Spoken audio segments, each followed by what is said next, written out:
Пес стоял неподвижно под падающим снегом. Его тело было напряжено, каждая мышца будто сжалась в ожидании.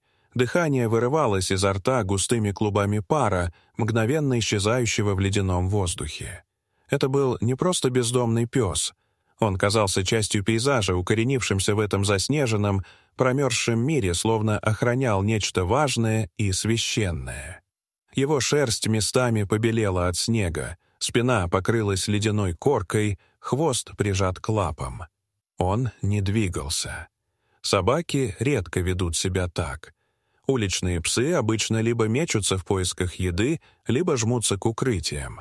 Но этот стоял. Один. Молча. В центре пустынного, заснеженного поля у края горной дороги. Возле него стояла старая, полуразвалившаяся картонная коробка, обледеневшая и почти незаметная в сугробах. Все его внимание было направлено на нее. Ни один звук, ни одно движение, ни проезжающая мимо машина не могли отвлечь его. В его взгляде было что-то такое, что невольно заставляло остановиться. Но никто не останавливался. Машины проносились мимо, спеша по делам. Водители бросали короткие взгляды и тут же отворачивались. Метель усиливалась. Ветер завывал между склонами, снег ложился плотными слоями. Далеко внизу, в деревушке Оук-Ривер, пахло дымом и глинтвейном, а здесь, на высоте, царила ледяная, беспощадная тишина. Только один человек, пожилой почтальон по имени Гарри, заметил это странное зрелище. Он проезжал по этой дороге каждый день, знал ее вдоль и поперек, и в этот раз что-то в этом силуэте среди белого поля остановило его. Сначала это казалось просто иллюзией, игрой света, но он все же притормозил. Его старый внедорожник замедлил ход. Он включил аварийку и остановился. Собака по-прежнему не сдвинулась, лишь чуть повернула голову. Гарри вышел из машины. Снег хрустел под ногами, порыв ветра ударил в лицо.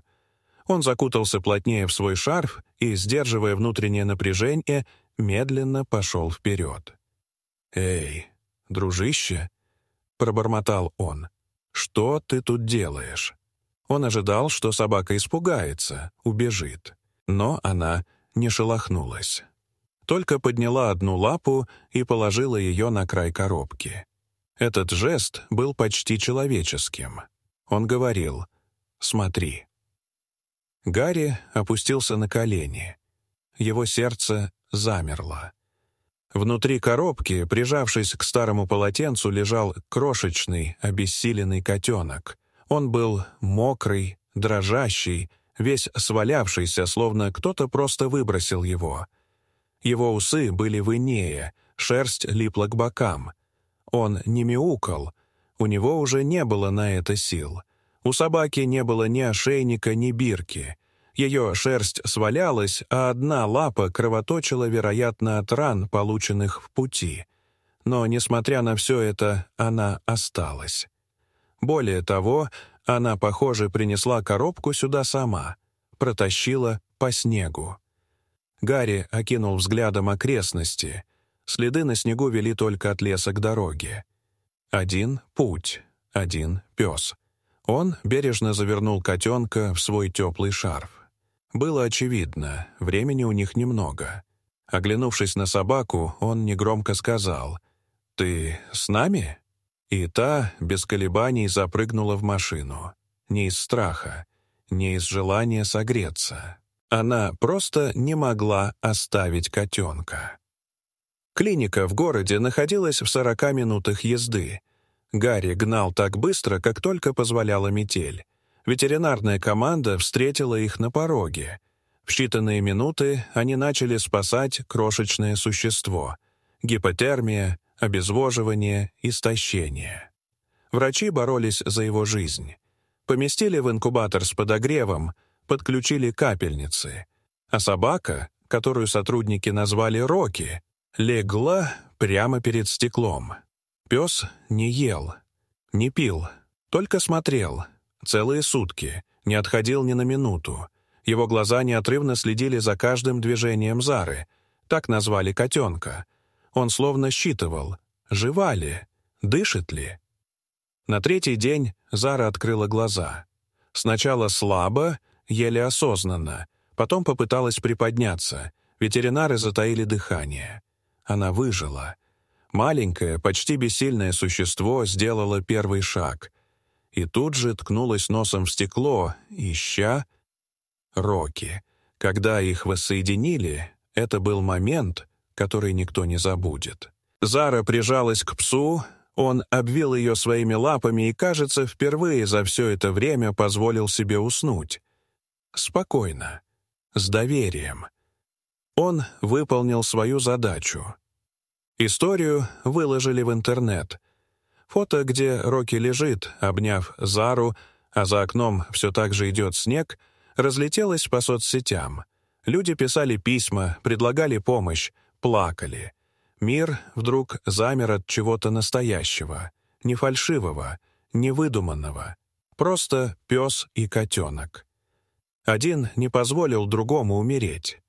Люди увидели в этом то, чего часто не хватает — верность. Необъяснимую, инстинктивную, молчаливую любовь. Позже Рокки и Зара были усыновлены женщиной по имени Марта. Ее муж умер год назад, и дом стал тихим, пустым. Когда она увидела их фото, она сразу поняла, она должна быть с ними, не просто из жалости. Они были тем, чего ей не хватало. «Они спасли друг друга», — сказала она журналистам. «А теперь спасают меня». Сейчас они живут в уютном домике у подножия гор. Камин потрескивает, на полу мягкий плед. Зара спит на широкой спине Рокки, мурлычет во сне. А он по утрам садится у окна и смотрит на падающий снег.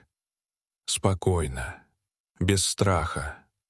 Он помнит, не состраданием, с достоинством. С тихой уверенностью, что даже посреди зимы, даже в одиночестве можно сохранить тепло, можно остаться. Иногда самый храбрый поступок — не броситься в бой, не спасать мир. Иногда это просто не уйти. Это стоять, молчать, согревать, не требовать, быть рядом. В мире, где многое разрушается и теряется, где слишком часто бросают, история Рокки и Зары напоминает, иногда настоящая любовь — это дрожащая собака, стоящая в снегу. Это лапа на коробке. Это взгляд полной решимости. Дорогие зрители, что вы думаете об этой истории? Расскажите, пожалуйста, в комментариях. А если вам понравилось это видео, то ставьте лайк и подписывайтесь на наш канал. До свидания.